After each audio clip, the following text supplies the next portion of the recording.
Peter Pan, Mr. and Mrs. Darling were a happily married couple with 3 children named Wendy, John, and Michael. Mr. Darling did not earn much.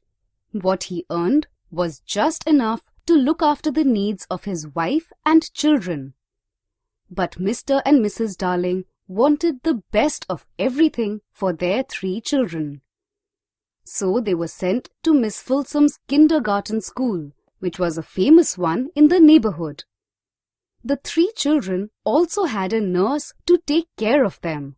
The Darlings, their children, and the faithful Nana were a simple and happy family. Every night, Mrs. Darling had a routine. It was a strange routine. She would look through the minds of her 3 children. Then she would sort out their feelings and put them in the correct places.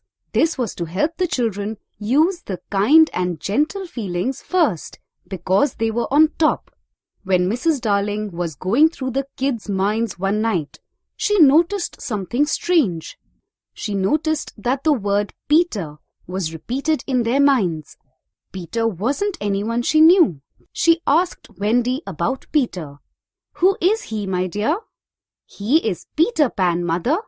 After thinking long and hard about it, she vaguely remembered that she had heard about a little boy named Peter Pan when she was a little girl. "But," she said to Wendy, "he would be grown up by this time." "Oh no, he isn't grown up. And he is just my size." A few days later, Mrs. Darling found some leaves on the nursery floor. The leaves had not been there the previous night. When Mrs. Darling told the children about this, Wendy said, "I do believe it is that Peter again." "Whatever do you mean, Wendy?" "It is so naughty of him not to wipe his feet before coming in." Mrs. Darling was sure that Wendy must have been dreaming. When she looked carefully at the leaves, however, Mrs. Darling found that none of the leaves were from trees that grew in England. The next night was Nana's day off. So Mrs. Darling bathed the children and put them to bed. She sat down next to the fireplace. It took her just a few moments to fall asleep. She dreamt that a boy had broken through from Neverland. While she was dreaming, the nursery window opened and a boy did enter the nursery. A strange light, no bigger than your fist, accompanied him. Mrs. Darling saw the boy and knew at once that he was Peter Pan and was dressed in leaves.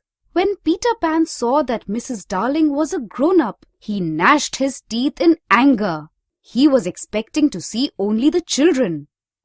Mrs. Darling screamed in fright, and hearing her, Nana came into the room. Nana growled and sprang at Peter Pan, but Peter Pan was too quick for her. Before Nana realized, he had jumped out of the window and disappeared. Mrs. Darling rushed out on to look for him, but all she could see was a shooting star far away in the sky.